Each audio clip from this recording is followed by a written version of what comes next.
अध्यक्ष जी, गरीबों को बजट से बहुत आशा थी, लेकिन जब आया बजट सिर्फ निराशा थी। मैं अध्यक्ष जी शुरुआत करूंगा माननीय काशीराम साहब के उस नारे से, जिसकी इतनी संख्या भारी उसकी इतनी हिस्सेदारी। सर, टोटल बजट से शेड्यूल कास्ट शेड्यूल ट्राइब को 2024-25 में 3.43% मिला था सर, जबकि आबादी सर 22-25% करीब है। इस बार सर शेड्यूल कास्ट को 3.33 यानी कि 3.33% पिछली बार से कम कर दिया। ऐसा लगता है सरकार ने हालत सुधार दी SC/ST की, जबकि धरातल पे क्या हो किसी छिपा हुआ नहीं है सर। 1645424.28 में से मात्र सर ई उत्थान की वेबसाइट पर रिलीज किया है सर 93963.41 यानी कि लगभग 60%। तो पैसा तो है सर, मगर वो रिलीज भी नहीं कर रहे हो। तो ये सर साइट पे है, ये भी आपके सामने रख रहा हूं।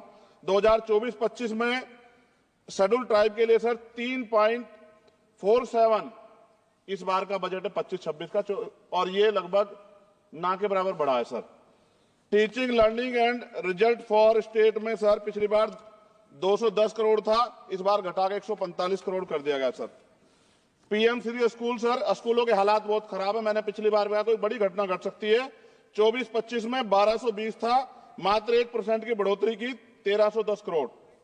PM पोषण में 2512 करोड़ था, इस बार घटा के 2500 करोड़ कर दिया। ये सरकार की विफलता। नेशनल मीन्स मेरिट स्कॉलरशिप में सर पिछली बार 70 करोड़ था, इस बार भी 70 करोड़ है, जबकि जनसंख्या बढ़ रही है और जरूरत भी बढ़ रही है। प्रधानमंत्री उच्चतर शिक्षा अभियान पिछली बार 315 करोड़ का बजट था सर, इस बार 258 करोड़ का है। वर्ल्ड क्लास ट्यूशन ये सरकार ने कहा था कि हम लोग बनाएंगे, पिछली बार 341 करोड़ था सर, इस बार 90 करोड़ है। कितनी कटौती है सर आपके सामने।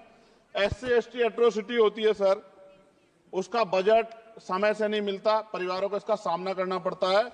और सर बजट का तो तभी फायदा होगा जब सुरक्षा होगी। NCRB का डाटा कहता है कि इतने एट्रोसिटी हो रही है। आप राजस्थान से सर, राजस्थान में बहुत हो रही है, लेकिन देश भर में हो रही है। इस पे सरकार को ध्यान देना चाहिए कि इनकी सुरक्षा हो। मेडिकल की पढ़ाई बहुत महंगी है सर, इस पे कोई विशेष काम नहीं हुआ है, क्योंकि गरीब बच्चे भी डॉक्टर बनना चाहते हैं, लेकिन महंगी शिक्षा के कारण उनके सपने चकनाचूर हो रहे हैं। एडवोकेट प्रोटेक्शन लॉयर्स के लिए कुछ नहीं है सर बजट में। सर मेरे लोकसभा क्षेत्र में एम्स की मैंने मांग की थी, क्योंकि सर कुंभ की घटना हुई, हायर सेंटर ना होता बहुत नुकसान हो जाता। बड़ौद की घटना हुई, हायर सेंटर नहीं था सर, नुकसान हुआ। और हमारे क्षेत्रों में भी सब जिलों में जहां हायर सेंटर नहीं होंगे बहुत बड़ा नुकसान हो सकता है। वहां की जनता को भी जीने का अधिकार है। तो एम्स की मांग नहीं पूरी हुई, इंडस्ट्रियल एरिया नहीं लगा, लकड़ी का शानदार काम है सर वहां, उस काम पे कोई बेहतरीन काम